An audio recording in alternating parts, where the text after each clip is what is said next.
Welcome to Real Leaders with Roshini, the podcast with real talk, real questions, real insight, and we hope real inspiration.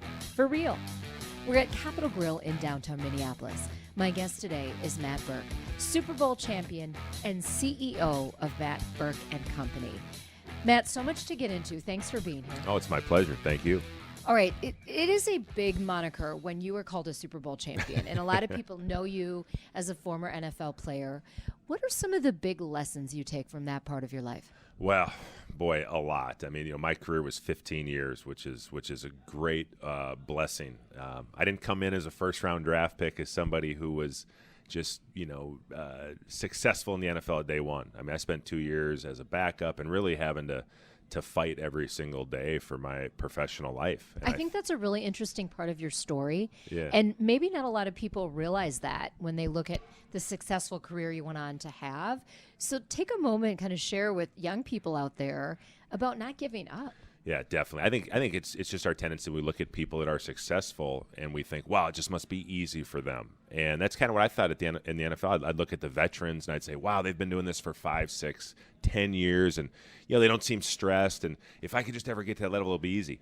In 15 years, it was never easy. I mean, every single day was hard. You really have to push yourself, and you really end up going beyond what you think you're capable of as far as effort. I think that a lot of times we put our own restrictions on ourselves, and that's the beauty of football. I learned so many things, and that's kind of why I'm doing what I'm doing now. Doing a lot of speaking and writing and trying to hopefully inspire and equip people, because when you're in the NFL, it's really hard. I mean, you're talking about the best of the best. You're at an elite level and you're competing every single day. So you have coaches that are trying to inspire you and give you pep talks every day. You yourself are searching for it in lots of different areas. And I don't think most people don't have jobs like that. Most people go punch in, so to speak, go to work and go home. And so I learned a lot. Football's a great metaphor for life. It's easily understandable. It's very popular, but learned a lot about whether it's sacrifice or delaying gratification or the importance of teamwork.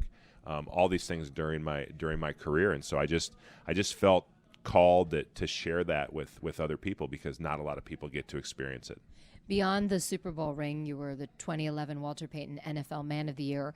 In 2013, you announced that you would donate your brain to Boston University School of Medicine. Hopefully not until I'm dead. Exactly. Yeah, hopefully they don't need it before that. What made you, I know that there's all the talk of concussion, but what made you decide in 2013 you would do that one day? Yeah, the game has just been so good to me, and I think there's so much good in the game. I mean, the NFL is fine. It'll always be fine.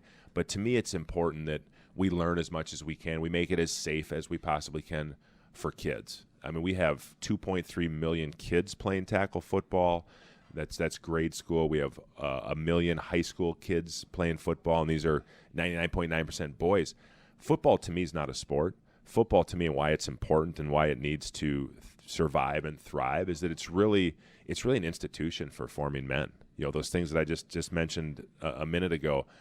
We live in a country where 40+% of kids don't have a father in the household, right? We look at a society that might not be really promoting the values that a lot of us think it should be.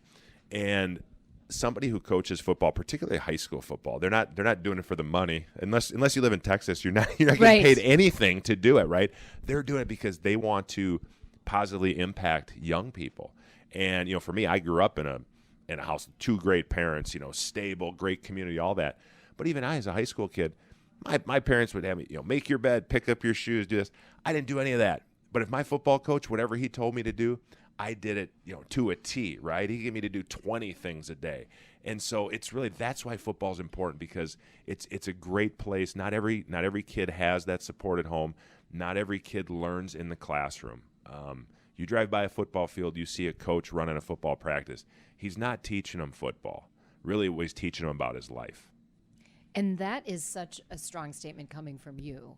And I don't know that the vast majority of people really take that in and really understand that. Yeah, I think unless you've played, you don't fully understand it. I also think, too, right, there's a narrative in the media right now, and the NFL is super popular. I mean, it's like the most popular thing in our culture, right? The top 25 watched TV shows last year were NFL games. So of course, right, if you write a story that might skew negative about football or the NFL, right? That's going to get read. It's going to get clicks. So I get it. But I just, for me personally, I go around the country and speak to a lot of high school football teams or coaching associations, and we want to get the other side of the story out there, that right, and just make it balanced. I don't think football is for everybody, right? There's no sport that's for everybody. Football's not for everybody. We're not trying to make it for everybody, but we should be promoting the good in football, because that's really where the value lies. And personally, I don't think that part of the story is being told. And at the end of the day, of those millions of kids you talked about, a fraction will go into the NFL or even play college ball. Yeah. So at the end of the day, just having those kinds of practices, having that respect for your coach, for your teammates, does take you into life. Well, the biggest thing is, life's a team sport, right? Nobody does anything by themselves. I've had, hundreds of people, thousands of people when I was a kid, and even nowadays, take an interest in me and help me out, and they don't have to. But to do anything, to get anywhere, you have to have teammates, right? And football is the ultimate team game. Very few guys get to touch the ball, right? You have big guys, you have small guys, you have white guys, you have black guys, you have Christians, Jews, Muslims. It is the most diverse group of people. And, it's funny because people always ask me in an NFL locker room, you get 53 alpha males together, right? And how do you get everybody on the same page? You just do. We never had we never really had any type of sensitivity training or, people. It's just because everybody just kind of understands. It's kind of ingrained in you as you play football and you play as a youth, or I didn't start playing until high school and college. You just understand that it's not about you. It's about the team, and nobody can be successful unless everybody else is doing their job. Right. Just the nature of a team. You have to come together to accomplish a goal. Come together, make yourself small. It's not about what it's not about you. It's about what you can do for the team, for the greater good. And that's why I think the NFL it's a great thing to talk about, because 53 guys, everybody was the man in college, right? Like they were the guy. And now you get to a team, and NFL teams have about 5 stars, right? And then the way it's set up economically, every team has the 5 stars, and all the other guys, a lot of them take roles that, lesser roles than they would want, right? You got to have backups. You got to have people playing special teams. You got to do all these things that aren't a lot of fun. There's not a lot of glory. You don't get paid a lot, relatively speaking, to the other guys, but you have to do more. But it's all about the team. And so, that's very countercultural when you think about young people and what they're told, and the messages, right, that it is all about you, and if it feels good, do it, and all these things, and football's different. And that's why I'm a big fan of football and a big fan of kids playing football. Matt, your Catholic faith has been such a dominant and inspirational part of your life. How did that develop? Well, I was raised Catholic, went to Catholic school, was taught by the nuns, all that. And then, when I got to college, I fell away. Like I said, I kind of bought into the ways of the world. I was having success, worldly success, and I kind of thought, hey, I got this. Everybody's telling me how good I'm doing. And, of course, fell away. And really, to cut to the chase, in the NFL, I had experienced all the worldly success beyond my wildest dreams. I signed the biggest contract for a center in the history of the NFL. I was playing in my hometown, right? There's a hamburger named after me in St. Paul. Like that's about as big as it gets for a lineman to have a hamburger named after you. And yet I didn't have much joy. I was really not happy, not fulfilled. And, it's kind of like after trying everything else, I said, well, and then of course other things happened too. Young lady came into my life who ended up becoming my wife and having kids. So it was kind of this gradual process back to exploring my faith and rediscovering it. What's interesting too is, people see the NFL and they see these big, strong, kind of barbarian guys out there doing these things, and you read in the papers about guys who screw up and maybe aren't model citizens. That's not most of the guys. In the NFL, it might be the only place in America outside of churches where you're actually encouraged to grow in your faith. Every team I ever played on had team chaplain that was there all the time. We had services in the hotel, Catholic Mass. You got guys with Bibles in their locker. You had players' Bible study on Mondays, couple Bible studies Thursday nights at somebody's house. And because playing in the NFL is really hard, right? When we do hard things or when we encounter adversity, which is inevitable in the NFL, no matter who you are, I think that lends itself to people kind of looking for answers, right? And kind of looking upwards and saying, all right, God, I don't know what's going on. I can't control this. I need help. And so that was so football is really what brought me back to my faith. Wow. And you and your wife have 8 children. We do. This yes. is an epic number. Yeah. Nowadays it is. You went big. How does that impact your life? And you're constantly a father. Yeah. And once you're a father, you're always a father, right? When my first child was born, it obviously changed my life forever. And, my wife and I have just been, we started early and been very blessed. We have 6 biological children. We've adopted 2, which is just an amazing experience for us and for our family. And that's right.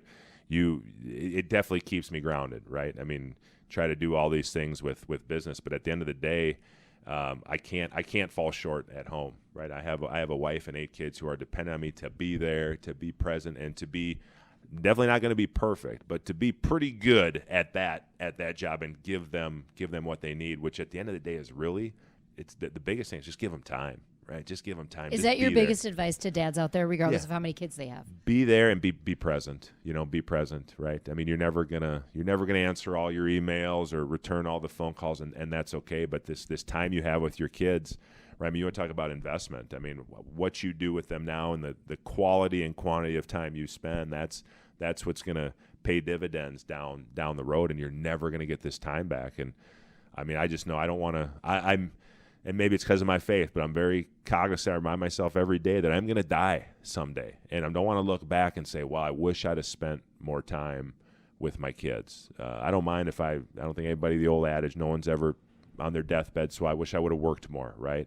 And so I always try to keep that focus and keep that, as the anchor to say, no matter what's going on and no matter what's going on during the day, now with the kids in school, you pick them up at 3:30 and I've got to belong 100% to them. I owe them that because they're my kids, and that's how my parents were too. And I know what a difference that made in my life. Certainly it was a different time back then and all that, but they were present. And so I want to do that for my children.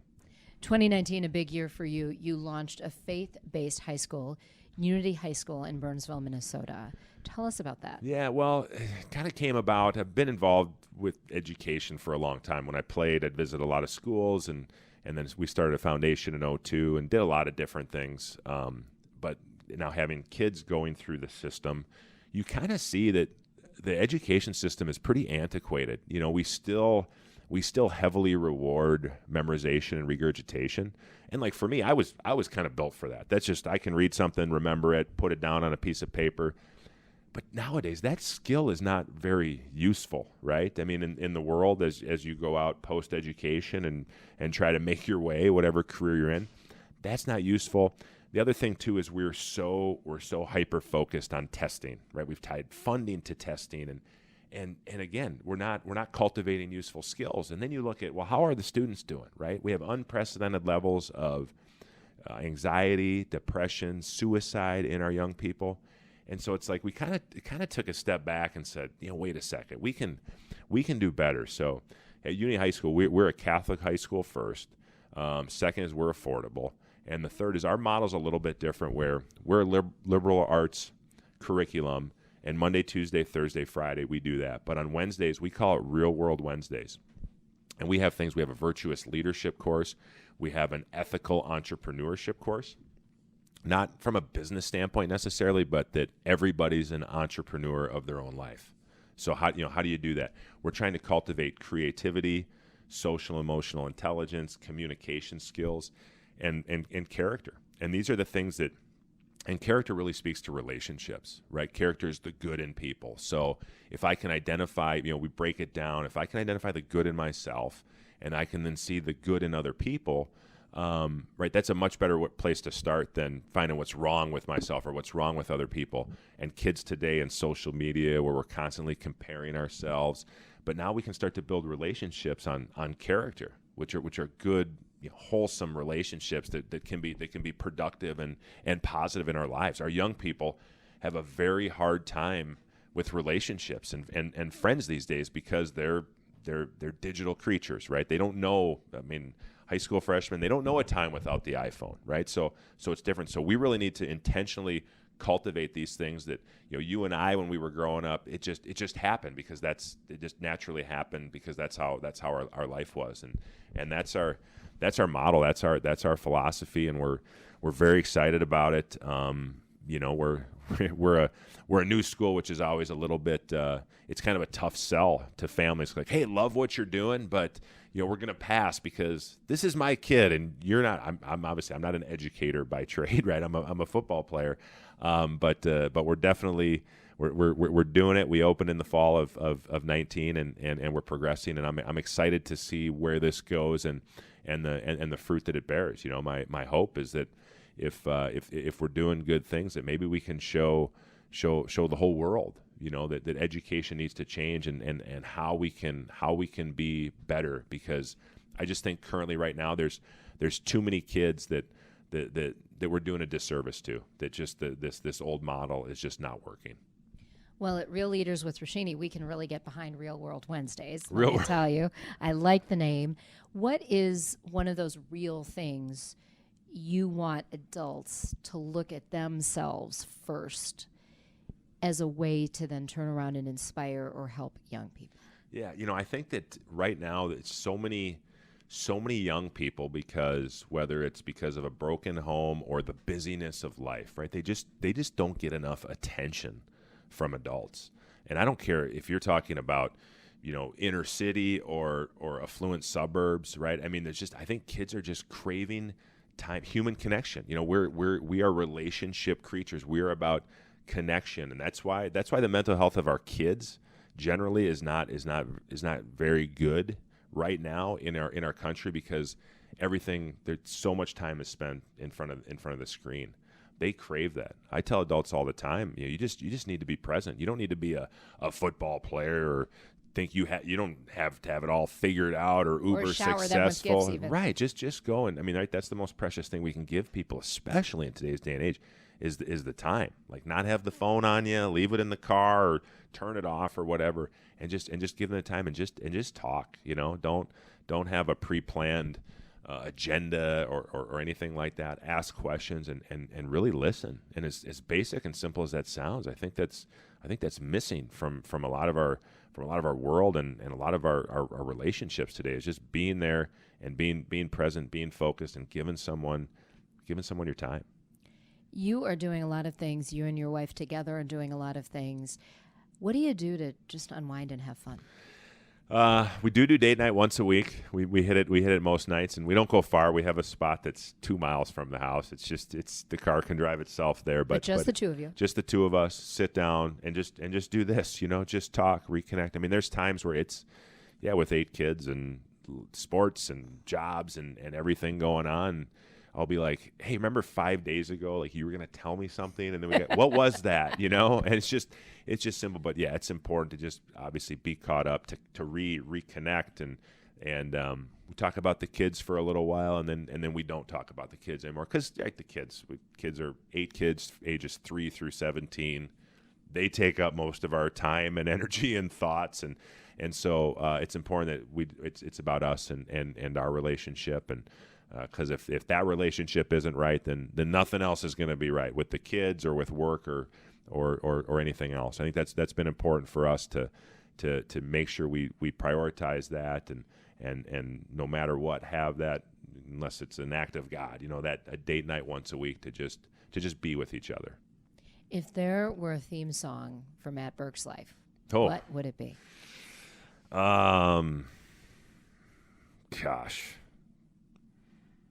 It's a great question. I've never been asked that. Do you have any favorite concerts you remember going to? I was never like a huge music person. I mean, I guess I like music, but I'm not like hip. Now my kids, right? They're the ones that educate me on. Dad, listen to this new song by the Jonas Brothers or by Ed Sheeran. Theme song. I don't know. Gosh, I'm just drawing huge blank. I'm gonna have to like come back and that is think we'll of have the to answer. have a follow up to this conversation. If you could think ahead 10 years and Unity High School, what do you hope it accomplishes in the world? Yeah, I hope that we are producing virtuous leaders in our, and I don't mean leaders like necessarily business CEOs, but leaders of their households, leaders in their communities. I mean, what do I mean by leaders? People of influence, right? So if you want to have influence, I think one, you need to be a person of character, right? Because people are drawn to that. They want to be drawn to people that are good, and then doing the right things for the right reasons.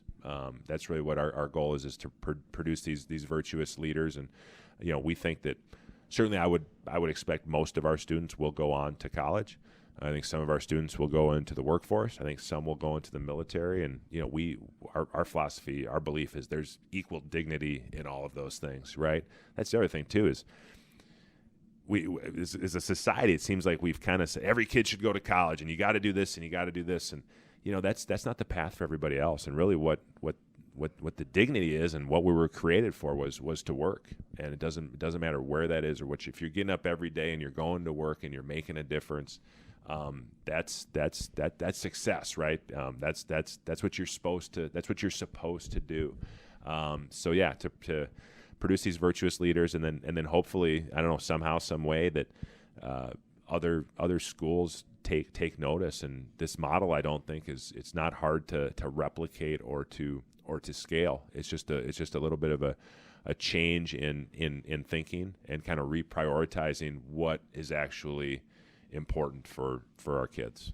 Matt Birk, I can't let you go without asking you about your former team, one of your former teams, the Minnesota Vikings.